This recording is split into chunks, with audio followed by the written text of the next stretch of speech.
sakit si Abot.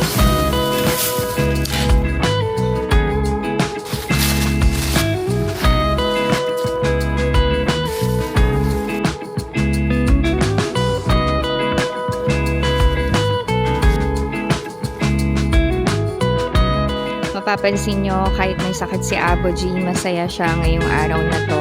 Sayang daw, wala si Ijun.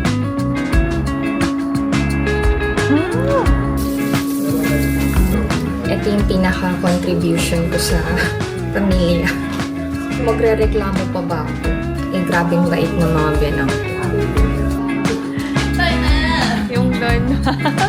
Free. Wow.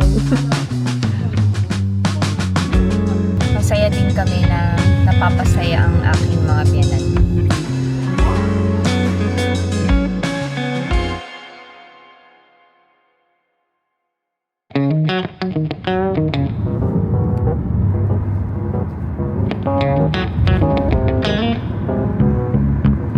Annyeong! Hi everyone! Welcome back to my channel and this is my life in Korea.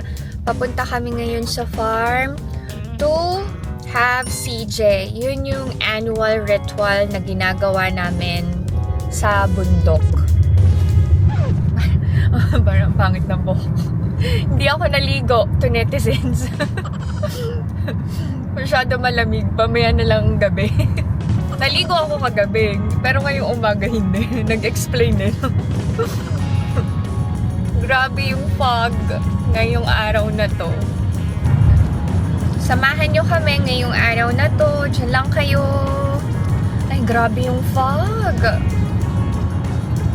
Ito daw yung gustong mood ni Ina. Foggy. Wow.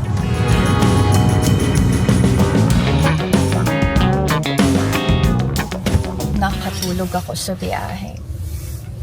Thank you, Lord. We arrived safely here at the farm. Sobrang, ma-foggy.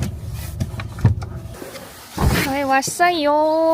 이준이 안 왔어요, 아버지. 학원 있어서. Ang ganda ng walnut tree. Dami na iwan na walnuts pa. Temperature check, it's 1 degree Celsius.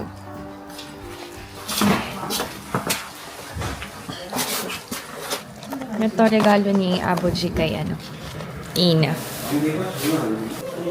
Ba?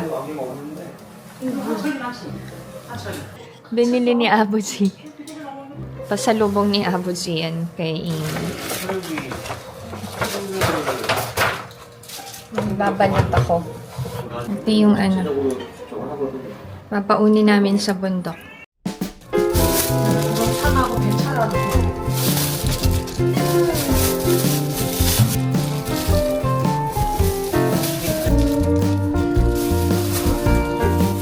아버지 괜찮아요?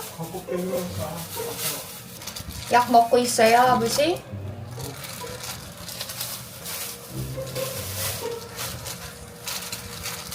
may sakit si 아버지.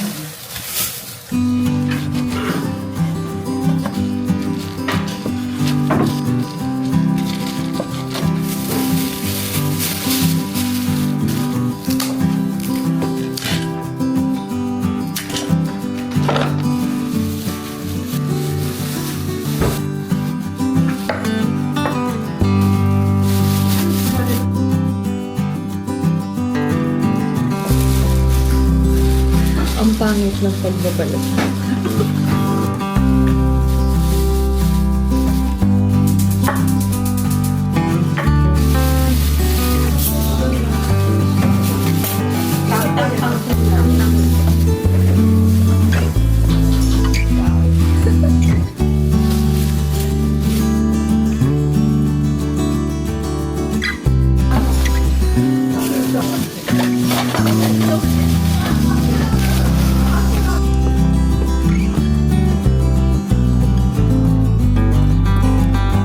Paakit na kami ng bundok.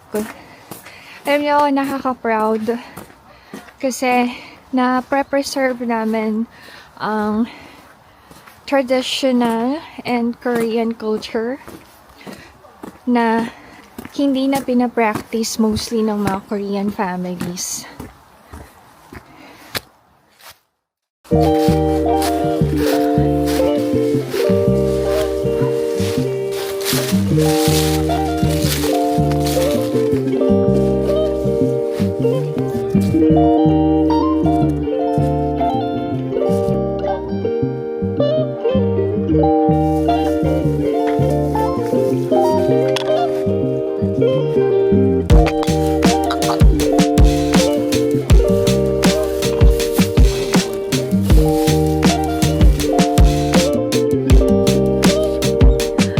Nagbabaw sila sa God of Mountain para protektahan ang bundok na to.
Thank you Lord, natapos na.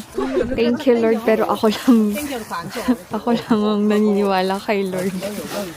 Sila naniniwala sa mga gods of the mountain, mga ancestors, yan. Ang main religion ng mga Koreans ay Buddhist. Tapos nahulog ko eh. Dito kami. Yan ang aming lunch dito sa bundok. Mapapansin nyo, kahit may sakit si Aboji, masaya siya ngayong araw na to. Sayang daw, wala si Ijun. Pero, ang bait ni Lord kasi hindi ganun kalamig. Pero for me, malamig pa rin talaga. Ang lamig. Hindi na common sa Korean families ang pagpapractice ng CJ. Sabi nga ni Aboji, we are so lucky to experience CJ every year. Thank you, Lord. Nakaraos kami sa aming CJ.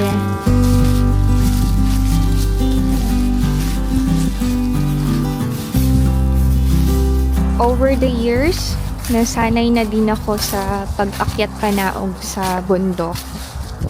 Unlike nung bago ako sa Korea, takot ako, baka madulas ako or mahulog ako. Ganun talaga, no? Pag lagi mong ginagawa and nakasanayan mo na, magiging comfortable ka and mawawala yung fear mo. Nakapag-adjust ka na kasi. O, diba? Hindi na malayan, nakababa na kami ng bundok.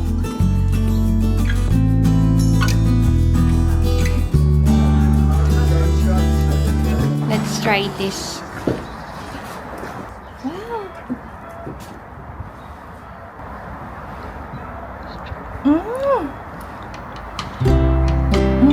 Ang sarap. Ang tamis.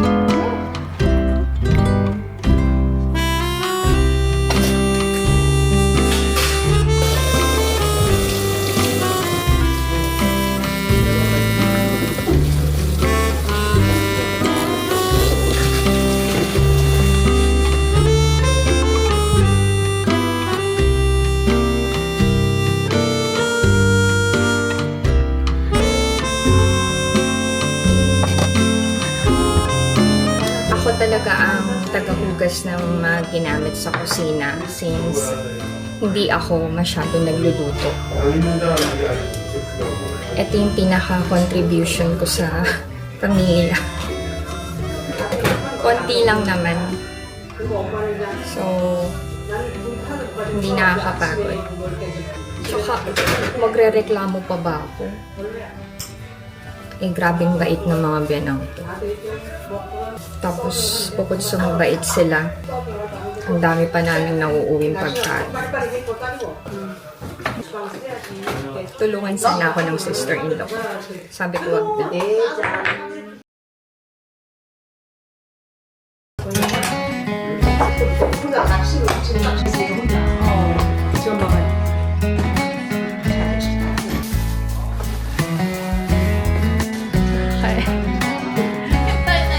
Yung doon. Nagbibigay si Omoni. Oh. Oh, yan. Oh, free. Wow.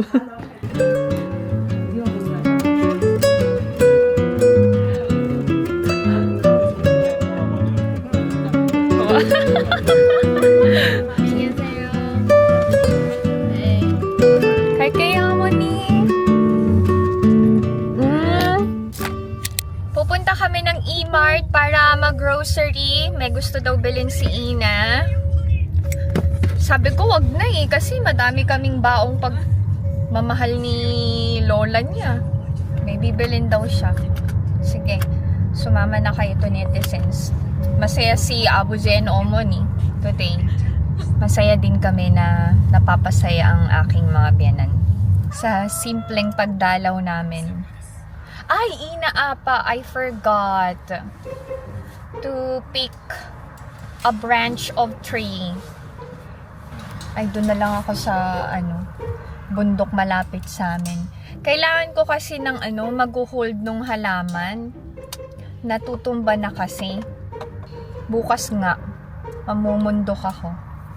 Anyway, samahan nyo na kami sa E-Mart. Diyan lang kayo. Nasa E-Mart na.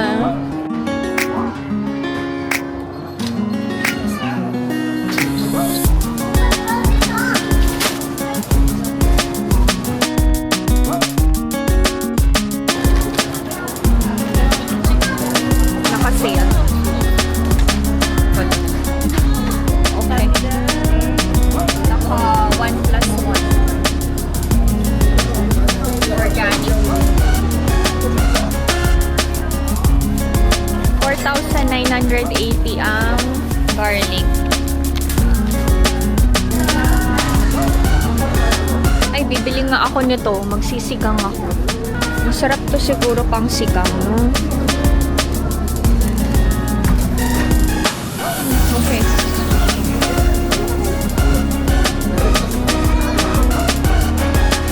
Wait.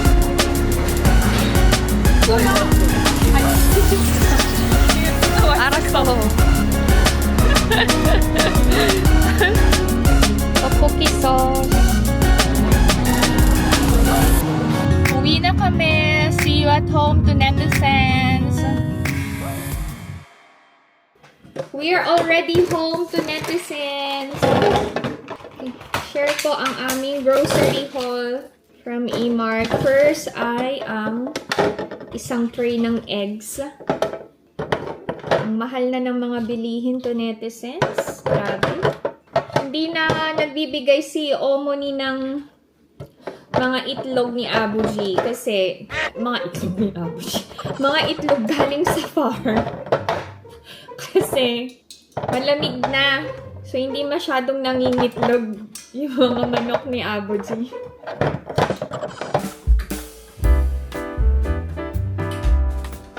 Okay. Bumili kami ng tangerines, almond breeze, morning drink for Ina since she doesn't eat breakfast. Okay, bumili din kami ng double olive chia butter.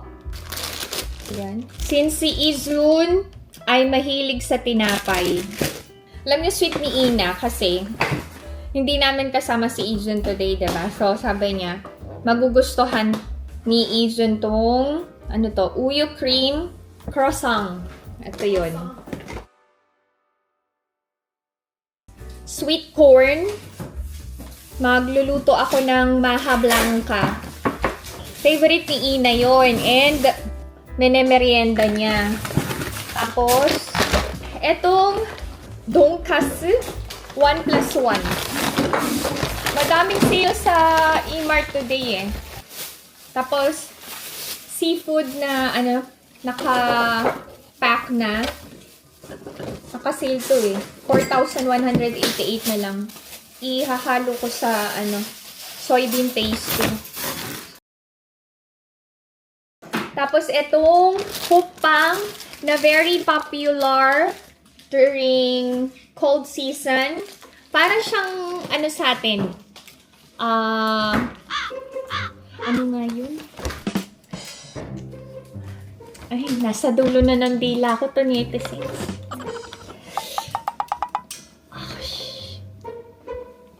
Hindi hopya eh. Ay, yung steam bun. Tapos may feeling sa loob na karne. Alam niyo yun?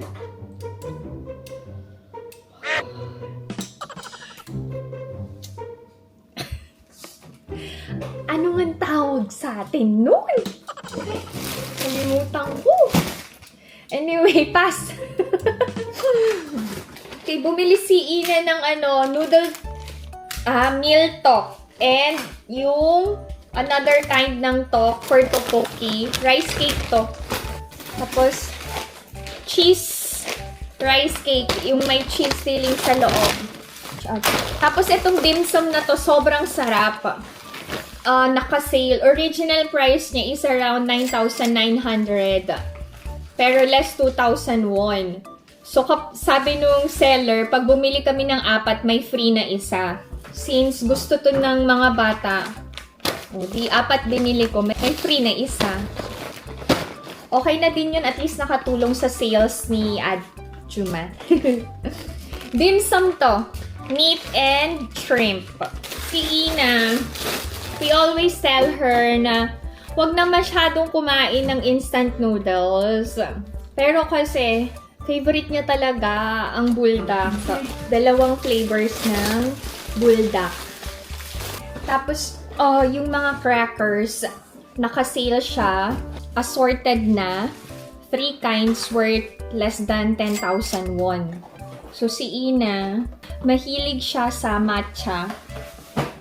Tapos, itong Kukudas white for Ijun. And then, ako naman bumili ng cheese cracker. Ito, another tinapay. Salmon overnight na sobrang comfortable gamitin. Kiwi. Ito yung yellow. Mas matamis kasi yung yellow kaysa yung green. And we haven't tried yung red na kiwi kasi hindi siya available sa Korea. Tapos, ito. Itong cherry tomatoes na sobrang sarap. Wait lang, magugas nga ako ng isa.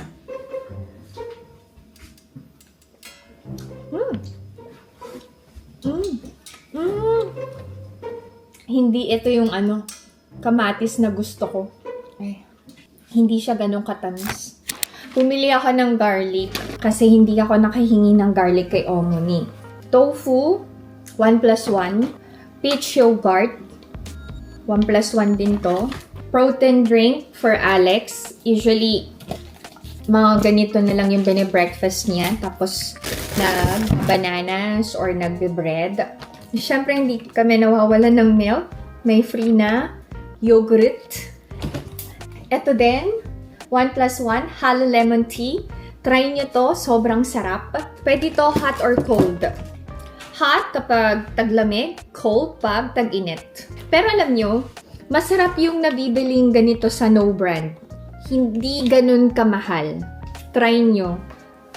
Ma-enjoy nyong uminom ng tea kapag tag-ulan sa Pilipinas or pag medyo malamig ang panahon. Tuna na hinahalo ko sa kimchi stew or kapag gumagawa ako ng rice ball for Ijun and Ina. Bumili din kami ng sliced duck, 1+1. And fish cake skewer, 1+1 to. Isang maanghang and isang regular lang. Tteokbokki sauce.